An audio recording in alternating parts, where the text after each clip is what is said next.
ಕಾರ್ಯಕ್ರಮಕ್ಕೆ ಮತ್ತೊಮ್ಮೆ ಸ್ವಾಗತ. ಇದರಲ್ಲಿ ಭಾಗವಹಿಸುವ ಸ್ಪರ್ಧಿಗಳಿಗೆ ಎಷ್ಟು ಕಷ್ಟ ಇರುತ್ತೆ ಮತ್ತೆ ಅವರ ಕುಟುಂಬದವರ ಅಭಿಪ್ರಾಯ ಏನು ನೀವೇ ನೋಡಿ. ಈ 3 ಜನಕ್ಕೂ definitely must and should I bag ಸಿಕ್ಕಿದೆ. ಆದರೆ 10 ಲಕ್ಷ ಯಾರಿಗೆ ಸಿಗುತ್ತೆ?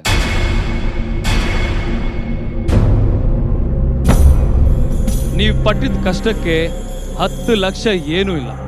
ನಿಮಗೆ ಕಾಡಿನ ಅನುಭವ ಆಗಿದೆಯಲ್ಲ, ಅದರ ಮುಂದೆ ಆ ಮನುಷ್ಯತ್ವ ಪಾಠದ ಮುಂದೆ ಕೋಟಿ ಕೋಟಿ ಏನೂ ಅಲ್ಲ. ನಿಜವಾಗ್ಲೂ ಅಷ್ಟು ಜ್ಞಾನನ ಸಂಪಾದನೆ ಮಾಡ್ಕೊಂಡಿದ್ದೀರಿ ಈ ಒಂದು ಕಾಡಲ್ಲಿದ್ದು ನೀವುಗಳು. ಒಂದು ಮಾತ್ರ ಹೇಳೋಕ್ಕೆ ಇಷ್ಟಪಡ್ತೀನಿ, ಇಡೀ ಜನರಕ್ಕೆ ನಾವೊಂದು ವಿಷಯ ಹೇಳೋಕ್ಕೆ ಇಷ್ಟಪಡ್ತೀನಿ, ತುಂಬ ಕ್ಲಿಯರಾಗಿ ಹೇಳೋಕ್ಕೆ ಇಷ್ಟಪಡ್ತೀನಿ. ನಾನು ಹೇಳೋದಕ್ಕಿಂತ ಇವ್ರ ಮೂಲಕ ಹೇಳಿಸ್ತೀನಿ. ಎಲ್ಲರೂ ಅನ್ಕೋತಿದ್ದಾರೆ ನೀವುಗಳು ಬರೀ ಡ್ರಾಮಾ ಮಾಡ್ತಿದ್ದೀರಾ, ಇದು ರಿಯಾಲಿಟಿ ಶೋ ಅಲ್ಲ, ಇದು ರಿಯಾಲಿಟಿ ಶೋ, ನಿಜವಾಗ್ಲೂ ಅವ್ರು ಊಟ ಕೊಡ್ತಿಲ್ವಾ ಅಂತ ಕೇಳ್ತಿದ್ರು. ಈಗ ಆ ಪ್ರಶ್ನೆಗೆ ಉತ್ತರ ನಾನು ಹೇಳೋದಿಲ್ಲ, ನಮ್ಮ ಪಾರ್ಟಿಸಿಪೆಂಟ್ಸ್ ಹೇಳ್ತಾರೆ. ರೋಹನ್, ಈ 50 ದಿನಗಳ ಕಾಲ ನಿಮ್ಮ ಜೀವನ ಹೇಗಿತ್ತು, ಎಷ್ಟು ಕಷ್ಟಪಟ್ಟಿದ್ರಿ ಅಂತ ನಿಮ್ಮ ಮನಸ್ಸು ಬಿಚ್ಚಿ ನಮ್ಮ ವೀಕ್ಷಕರಿಗೆ ಹೇಳಿ. ತುಂಬಾನೇ ಕಷ್ಟ ಕೊಟ್ಟಿದ್ದಾರೆ. ನರಕ ಅನ್ನೋದು ಇಲ್ಲೇ ಅಂತ ತೋರಿಸ್ಬಿಟ್ರು ನಮಗೆ. ಅವಾಗಲೇ ಕೆಂಚ ಹೇಳ್ದಂಗೆ ಯಮದೂತ ಅಲ್ಲ ಯಮರಾಜ ನಮ್ಮ ಅಕುಲ್ಲು. ಆಮೇಲೆ ಅವ್ರ ಜೊತೆ ಇದ್ದಿದ್ದ ಡೈರೆಕ್ಷನ್ ಟೀಮ್ ಎಲ್ಲ ಯಮದೂತರು. ಅವರಂತೂ ಕಿರುಕುಳ ಕೊಟ್ಟಿರೋದು ದೇವರಾಣೆಗೂ ಯಾರಿಗೂ ಬೇಡ. ಏನ್ ಇಲ್ಲಿ ಮಲ್ಗರ್ ಅಲ್ಲಿ ಮಲ್ಬೇಡ, ಆಮೇಲೆ ಇತ್ತಿಂದ್ರೆ ಹತ್ತಿನ ಅಂತ ಭಾರಿ ಗೋಳ್ ಕೊಟ್ಟಿದ್ದಾರೆ. ಆಮೇಲೆ ನೀವು ಅನ್ಕೊಂಡಿರ್ಬೋದು ನಮ್ಗೆ ಕ್ಯಾಮ್ರಾ ಹಿಂದೆಗಡೆ ಏನಾದ್ರು ಊಟ ಕೊಡ್ತಾ ಇದ್ದಾರೆ ಅಂತ. ದೇವ್ರಾಣೆಗೂ ನಮ್ಮ ಅಪ್ರಾಣೆಗೂ ಕೊಟ್ಟಿಲ್ಲ. ಬರೀ ಆ ಗೆಣಸು ಅದು ಇದು ತಿನ್ಕೊಂಡೇ ಇದ್ದಿದ್ದು ಅದು. ಆಮೇಲೆ ನಾವೆಲ್ಲ ಕಿತ್ತಾಡಿ ನಾವೆಲ್ಲ ಏನು ತುಂಬಾ ಫೈಟ್ ಮಾಡಕ್ಕೆ ಸ್ಟಾರ್ಟ್ ಮಾಡಿದ್ವು. ಆಮೇಲೆ ಡಾಕ್ಟರ್ ಎಲ್ಲ ಹೇಳಿದ್ರು ಹಿಂಗೆ ಇದ್ದಂದ್ರೆ ಇವ್ರು ಸತ್ತೋಗೋದ್ ಗ್ಯಾರಂಟಿ, ಇವ್ರು ಹೆಣಗಳು ಎತ್ಕೊಂಡು ಹೋಗ್ಬೇಕು ಅಂತ. ಅವಾಗ ಅವ್ರು ಸ್ಟಾರ್ಟ್ ಮಾಡಿದ್ರು ಗಂಜಿ ಕೊಡೋಕೆ ನಮ್ಗೆ. ಆಗ್ಲೇ 15 ದಿನ ಆಗೋಯ್ತದು. ಸೊ ಗಂಜಿ 3 ದಿನ ತಿಂದು, ಸೊ ತಿರ್ಗ ಗಂಜಿ ತಿಂದು ಅದು ಬೇಜಾರಾಗೋಯ್ತು. ಏನಪ್ಪ ದಿನ ಒಂದ್ಸತಿ ಕೊಟ್ರೆ ಗಂಜಿ ಕೊಡ್ತಾರೆ, ಬರೀ ಅದೇ ಕೊಡ್ತಾರೆ. ಇನ್ನೊಂದ್ಸತಿ ನೋಡ್ರೆ ಗಂಜಿ ಕೊಡ್ತಾರೆ, 3 ಹೊತ್ತು ಬರೀ ಗಂಜಿನೇ ಕೊಡ್ತಾರೆ. ಏನ್ ತಿನ್ನೋದು, ಉಪ್ಪಿನಕಾಯಿ ಹಾಕೊಂಡು ತಿಂದ ಇದ್ದೋ ಅದೆಲ್ಲ ಫುಲ್ ಗ್ಯಾಸ್ಟ್ರಿಕ್ ಆಗೋಗಿತ್ತು. ಆಮೇಲೆ ತಿರ್ಗಾ ಕಿರಿಕ್ ಮಾಡ್ದೋ, ತಿರ್ಗಾ ಜಗಳ ಮಾಡ್ದೋ, ನಮ್ಗೆ ಗಂಜಿ ಬೇಡ ಬೇರೆ ಬೇಕು ಅಂತ. ಸೊ ನಾವು ಲಕಿಲಿ ನಮ್ಮ ವಿಷಯದಂತ ನಾವು ಗೆಲ್ತಾ ಇದ್ದೋ ಎಲ್ಲ ಟಾಸ್ಕ್ಗಳು. ಒಂದು ಆಪರ್ಚುನಿಟಿ ಸಿಗ್ತಾ ಇತ್ತು. ಆದ್ರೆ 50 ದಿನ ನನ್ನ ಸೈಜ್ ನೋಡ್ರೆ ಗೊತ್ತಾಗಬೇಕು ನಿಮ್ಗೆ ಇವಾಗ ನಾನು ಹಿಂಗ ಆಗಿದ್ದೀನಿ ಅಂತ. ಮೊದಲು ಫೋಟೋ ಹಾಕ್ಬಿಟ್ಟು ಇವಾಗಿನ ಫೋಟೋ ನೋಡ್ದೆ ಅಂದ್ರೆ ನೀವೇ ಏನೋ ಹಿಂಗ ಆಗ್ಬಿಟ್ಟಿದ್ಯಾ ಮಗ ಅಂತ ಹೇಳ್ತೀರ ಎಲ್ಲರೂ. ತುಂಬಾನೇ ಕಷ್ಟ ಆಯ್ತು. ಥ್ಯಾಂಕ್ ಯು ರೋಹನ್, ನೀವು ಹಂಚ್ಕೊಂಡಿದ್ದಾಯ್ತು ನಮ್ಮ ವೀಕ್ಷಕರ ಜೊತೆ. ಈಗ ನೆಕ್ಸ್ಟ್ ಪವಿತ್ರನ ಹತ್ರ ಬರ್ತಾ ಇದ್ದೀನಿ. ಪವಿತ್ರ, ಚಪ್ಪಲಿ ಇಲ್ದಿರ ಒಂದು ಮನೆಯಿಂದ ಆಚೆನೂ ಕಾಲಿಡ್ತಿರಲ್ಲ, ವಿತೌಟ್ ಚಪ್ಪಲಿ ಕಾಡೆಲ್ಲ ತಿರ್ಗಿದ್ದೀವಿ. ಊಟ ಮೇನ್, ನಾನು ದಿನಕ್ಕೆ 3 ಹೊತ್ತು ತಿಂತಾರೆ, ನಾನು ಒಂದು 5 ಹೊತ್ತು ತಿನ್ಬೋದು. ಊಟ ಬಿಟ್ಟಿದ್ದೀನಿ ಅಂದರೆ ನಮ್ಮ ಮನೇಲಿ ದಿನ ಕಣ್ಣೀರು ಹಾಕೊಂಡಿರ್ತಾರೆ. ಸೊ ಊಟ ಬೆಲೆ ಗೊತ್ತಾಯಿತು ನಿಜ ಇಲ್ಲಿಗೆ ಬಂದು. ಆಮೇಲೆ ಮನೆ ಕೊಟ್ಟರು, ಅಡುಗೆ ಸಾಮಾನು ಕೊಟ್ಟರು, ಅಡುಗೆ ಮಾಡೋದು ಎಷ್ಟು ಕಷ್ಟ ನಮ್ಮಮ್ಮ ಅನ್ನೋದು ತೋರಿಸ್ಕೊಟ್ರು. ಎಷ್ಟೇ ಕಷ್ಟ ಇದ್ರೂ ನಾವು ಈಗ 100 ಜನನು ಒಂದು ಫ್ಯಾಮ್ಲಿ ಥರ ಇದ್ವಿ. ಅದು ಫ್ರೆಂಡ್ಶಿಪ್ ವಾಸ್ ಲೈಕ್ ಮರೆಯೋಕ್ಕಾಗಲ್ಲ, ಲೈಫ್ ಲಾಂಗ್ ಮರೆಯೋಕ್ಕಾಗಲ್ಲ.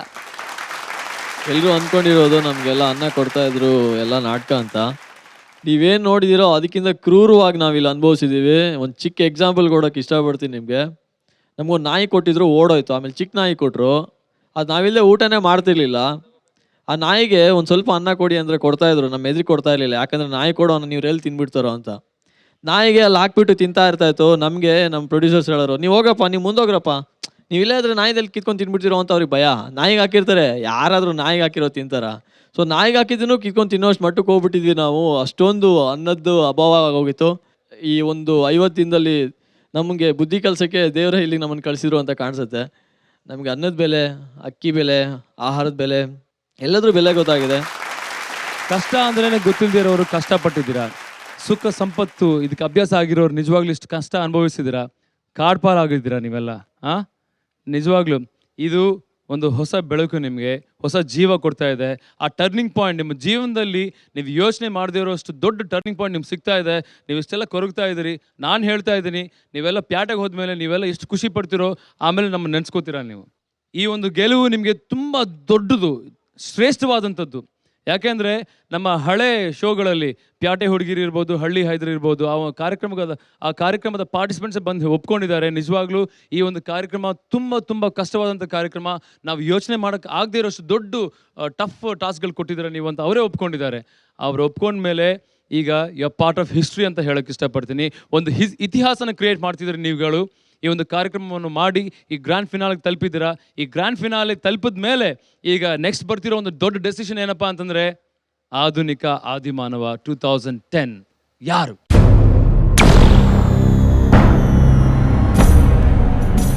ಪಾಪ ಅವರೆಲ್ಲರೂ ಕೂತ್ಕೊಂಡು ನೋಡ್ತಾ ಇದ್ದಾರೆ. ಆ ಡೆಸಿಷನ್ ಹೇಳೋದಿಲ್ಲ. ಅದಕ್ಕಿಂತ ಮುಂಚೆ ಎಲ್ಲ ಪೇರೆಂಟ್ಸ್ ದಯವಿಟ್ಟು ಮತ್ತೊಮ್ಮೆ ನಮ್ಮೆಲ್ಲರಿಗೋಸ್ಕರ ಈ ವೇದಿಕೆಯನ್ನು ಅಲಂಕರಿಸಬೇಕು ಅಂತ ನಾನು ಕೇಳ್ಕೊತೀನಿ. ದಯವಿಟ್ಟು ಬನ್ನಿ, ಎವ್ರಿಬಾಡಿ ಆನ್ ಸ್ಟೇಜ್.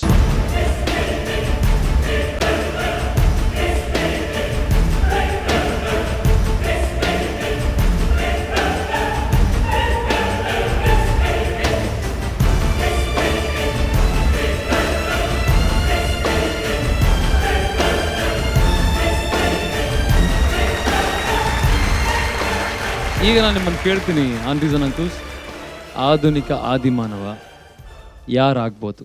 ರೋಹನ್ ಅವ್ರ ತಾಯಿ ಆಂಟಿ ಹೇಳಿ. ಮೊದಲಿಂದ ಟಾಸ್ಕ್ಗಳಲ್ಲಿ ನೋಡಿರೋದ್ರಲ್ಲಿ ರೋಹನ್ನು ತುಂಬ ಕಷ್ಟಪಟ್ಟು ಗೆದ್ದಿದ್ದಾನೆ. ಆದ್ದರಿಂದ ಅವನಿಗೆ ಸಿಗಬೇಕು ಅಂತ ನಾನು ಅನ್ಕೊತೀನಿ.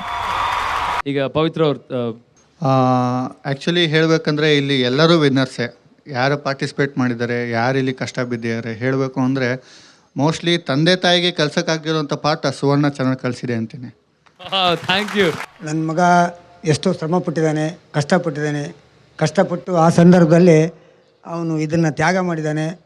ಇದಕ್ಕೆ ನಾನು ಚಿರಋಣಿಯಾಗಿದ್ದೇನೆ. ಅದೆಲ್ಲದಕ್ಕಿಂತ ನನ್ನ ಮಕ್ಕಳು ಅಂತ ಎಲ್ಲರೂ ಈ ಸಂದರ್ಭದಲ್ಲಿ ಚಳಿ ಮಳೆ ಗಾಳಿಯಲ್ಲಿ ಆ ಸಂದರ್ಭ ಅನುಭವಿಸಿ ಎಲ್ಲರಿಗೂ ಕಷ್ಟಪಟ್ಟಿದ್ದಾರೆ. ಇದರಿಗೆ ನನ್ನ ಮಗನಿಗೆ ಒಬ್ಬನಿಗೆ ಬೈಕೆ ಸಿಗಬೇಕು ಅಂತ ಆಸೆ ಈಡೇರಿಸ್ತಿಲ್ಲ. ಎಲ್ಲರಿಗೂ ಸರಿ ಸಮಾನ ಹಕ್ಕು ಸಿಕ್ಕಲಿ ಅಂತ ಹೇಳಿ ನಾನು ಬಯಸ್ತೇನೆ.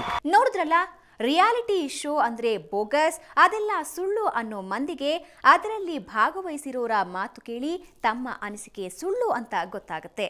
ಸೊ ಇದರಲ್ಲಿ ಗೆದ್ದವರಿಗೆ ಸುವರ್ಣ ವಾಹಿನಿಯ ವತಿಯಿಂದ 10 ಲಕ್ಷ ಬಹುಮಾನ ಕೊಟ್ರು. ಅದನ್ನ ನೋಡೋಣ ಒಂದು ಚಿಕ್ಕ ಬ್ರೇಕ್ನ ನಂತರ.